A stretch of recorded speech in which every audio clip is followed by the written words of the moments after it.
안녕하세요. 오늘은 출애굽기 22장 22절에서 25절까지의 말씀을 나눠보도록 하겠습니다. 앞절에서 이제 고아와 과부에 대해서 이제 압제하지 말라라고 말씀하셨는데 그거에 대한 이제 구체적인 내용이 이제 나오는 것입니다. 여기서 가난한 자에게 돈을 빌려줄 때 이자를 받지 말라. 이제 이런 말씀이 되겠습니다.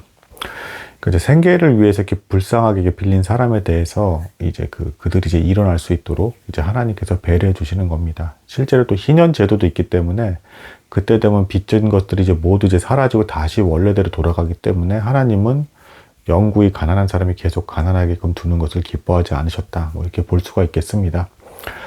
반대로 이제 이방인에 대해서는 이제 이자를 받을 수가 있었는데 이것을 통해서 무엇을 알 수 있냐면 교회 안에서의 법이 교회 밖의 법보다 우월하다.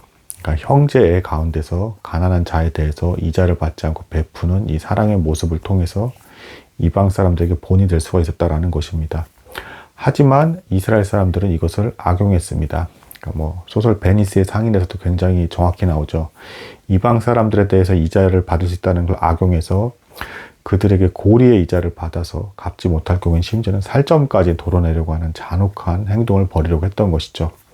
하지만 이것은 근본적으로 하나님께서 보시기에 사악한 것이었습니다. 이미 앞에서 살펴보셨지만 이방 나그네에 대해서도 압제하지 말라라는 말씀이 분명히 있기 때문에 이 본문 전체를 놓고 봤을 때 그들에게도 호의를 베풀고 불쌍히 여기는 것이 맞다라는 것입니다. 그 이후에 이제 본문 내용도 마찬가지입니다. 옷을 전당 잡혔을 때 옷을 이제 밤에 입고 자야 될 거 아닙니까? 그때까지도 계속 돌려주지 않으면서 계속 어떻게든 자신은 조금이라도 손해보지 않으려는 그런 마음을 품지 말라. 뭐 이런 말씀의 이제 가르침도 이제 나오고 있습니다. 사실은 이 율법을 이렇게 아까도 말씀드렸지만 악용하는 형태로 해석하는 사람들이 상당수였고, 사실은 이 율법의 바른 취지를 바르게 깨닫고선 적용하는 사람들은 하나님께서 참된 믿음을 주시고 바른 깨달음을 준 사람들이라고 볼 수가 있겠습니다.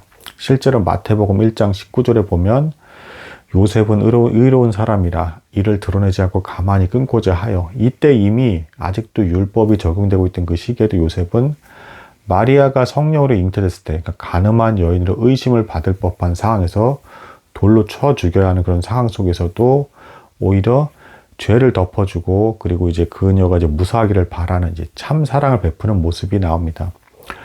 율법에 대해서 바른 의도를 깨닫는 사람들은, 그리고 하나님께서 계시를 바르게 깨닫게 하는 사람들은 이렇게 올바르게 적용을 했고 하나님께 의로운 사람이라 칭찬을 받았다. 반면에 그러한 것이 없는 사람들은 오히려 거꾸로 악용하면서 베니스의 상인의 그런 모습처럼 어떻게든 자신의 이윤을 늘리는 쪽으로만 율법을 들이대고 악한 형태로 사용을 해서 자신의 이득만 취하려고 했다. 이런 차이점이 있다는 것을 볼 수가 있겠습니다. 내가 어떤 형태로 하나님의 말씀을 깨닫는지를 잘 파악하시는 게 중요하겠습니다. 감사합니다.